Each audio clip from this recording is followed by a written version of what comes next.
पहले ही धार्मिक कट्टरता और आक्रामक राष्ट्रवाद की महामारी का शिकार हुआ देश। हामिद अंसारी।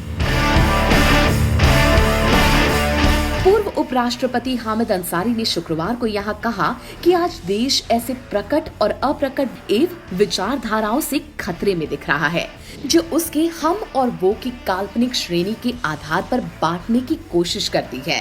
अंसारी ने यहाँ भी कहा कि कोरोना वायरस संकट से पहले ही भारतीय समाज दो अन्य महामारियों, धारावाहिक कट्टरता और आक्रामक राष्ट्रवाद का शिकार हो चुका, जबकि इन दोनों के मुकाबले देश प्रेम अधिक सकारात्मक अवधारण है क्योंकि यह सैन्य और सांस्कृतिक रूप से रक्षात्मक है। वो कांग्रेस के वरिष्ठ नेता शशि थरूर की नई पुस्तक द बैटल ऑफ बिलोंगिंग के डिजिटल विमोचन के मौके पर बोल रहे थे। उनके मुताबिक 4 वर्षों की अल्प अवधि में भी भारत ने एक उदार राष्ट्रवाद के बुनियादी नजरिए से सांस्कृतिक राष्ट्रवाद की एक ऐसी नई राजनीतिक परिकल्पना तक का सफर तय कर लिया है जो सार्वजनिक क्षेत्र में मजबूती से घर कर गई है।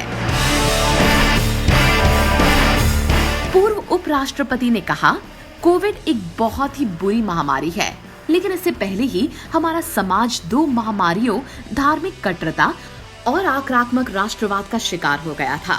उन्होंने ये भी कहा कि धार्मिक कट्टरता और उग्र राष्ट्रवाद के मुकाबले देश प्रेम ज्यादा सकारात्मक अवधारण है।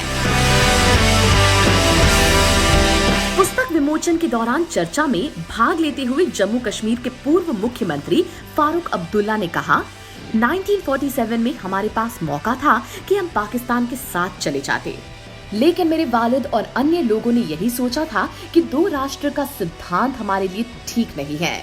उन्होंने कहा कि मौजूदा सरकार देश को जिस तरह से देखना चाहती है उसे वह कभी स्वीकार नहीं करने वाले हैं।